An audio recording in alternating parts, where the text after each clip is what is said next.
There is a reason why birds don't fly over the Blackwood district, and why the local police refuse to answer calls near the old iron gates. They say that in 1954, Dr. Alistair Vane discovered that the human soul isn't in the heart or the brain, it's in the shadow we cast on the floor. When the hospital was shut down overnight, the government didn't just lock the doors, they welded them shut from the outside. I'm not a ghost hunter. I'm not one of those guys chasing fake clicks on the internet. I'm a freelance videographer. I document places people aren't supposed to see. I spent 3 months planning this break-in, ignored every warning on the dark web, and tonight, I finally crossed the threshold. They offered money for real footage, proof the place still exists, proof the stories are real. I needed that money more than I needed sleep. The moment I stepped inside, my flashlight beam hit the dust motes, but they weren't moving naturally. They were swirling in patterns like tiny insects forming words. The words read, "Stay in the light." I thought it was a prank, a trick of the mind, but the static on my camera grew louder. I even laughed, quietly, because that's what you do when something doesn't make sense. You try to make it smaller than it is. The air in the main lobby was freezing, smelling of ozone, that sharp metallic trace of old antiseptic and rust that never truly leaves abandoned floorboards. I pushed open a heavy iron door marked Records and Archives, expecting paper files, but the room was filled with thousands of glass jars. Inside each jar, a dark viscous liquid swirled, and suspended in the fluid were pale glass eye-like orbs, each one resting on a small velvet cushion. The labels on the jars didn't have names. They had descriptions of fears. Height phobia, 1942. Fear of the dark, 1950. Fear of being forgotten. For a second, nothing moved. No sound, no breathing, just rows and rows of staring glass. I remember thinking, maybe this is it. Maybe this is all it is. Just a sick collection. Just a story exaggerated over time. The doctor wasn't just stealing shadows. He was harvesting the very things that make us human, our deepest, most private terrors. I felt a cold breath on the back of my neck and heard a wet clicking sound coming from the rows of jars, like teeth chattering in the dark.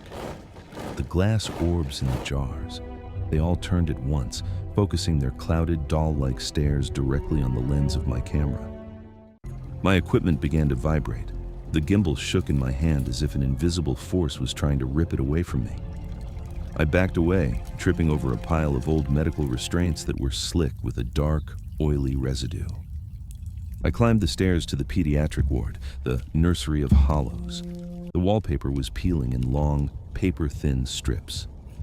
In the middle of the hallway sat a single rusted tricycle. The wheels were spinning slowly, even though the air was perfectly still.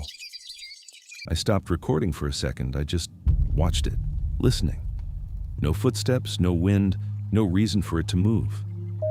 I pointed my camera at the wall behind the tricycle. There was a shadow of a small child sitting on it, but the seat of the tricycle was empty. The shadow child looked at me, tilted its head, and then did something that defied every law of physics. It stepped off the wall. A flat, two-dimensional silhouette began sliding across the floor toward me, silent and terrifyingly fast, like ink spreading on a white cloth. I turned and ran. My boots hammered against the tile, but the sound didn't echo. It was as if the building was eating the sound of my escape. I reached the elevator, hitting the button repeatedly, but when the doors opened, there was no carriage, only a bottomless pit of shifting, whispering shadows. I plunged down a service staircase and ended up in the basement's cold storage. The air was so sharp it felt like needles in my lungs. For a moment, it was quiet again. Too quiet. There were no bodies on the silver trays, only shadow suits, flat black garments made of a material that looked like frozen, pressurized smoke. One of the suits was twitching. It had the shape of a man, but its limbs were too long, its fingers ending in thin, crooked points. I realized with a jolt of pure horror that this wasn't a suit at all. It was a skin, waiting for a new host to inhabit. The thing on the tray slowly sat up, its movements jerky and unnatural, like a puppet with tangled invisible strings. It didn't have a face, but I could feel its hunger. It wanted my warmth. It wanted the light that lived inside my bones. I backed away, but my feet slipped on a patch of black ice that smelled of old chemicals, copper, and something ancient. The shadow thing slid off the table and began to merge with my own shadow, stretching it out, distorting my shape on the floor into something monstrous. I felt a searing pain in my spine, as if someone were threading a burning thread of static light through my vertebrae. A bright, clinical light flickered on above me, blindingly white. I wasn't in the basement anymore. I was in the main operating theater. In the center of the room stood Dr. Vane. He was tall, gaunt, his skin the color of old, wet newspaper. He didn't have a shadow of his own.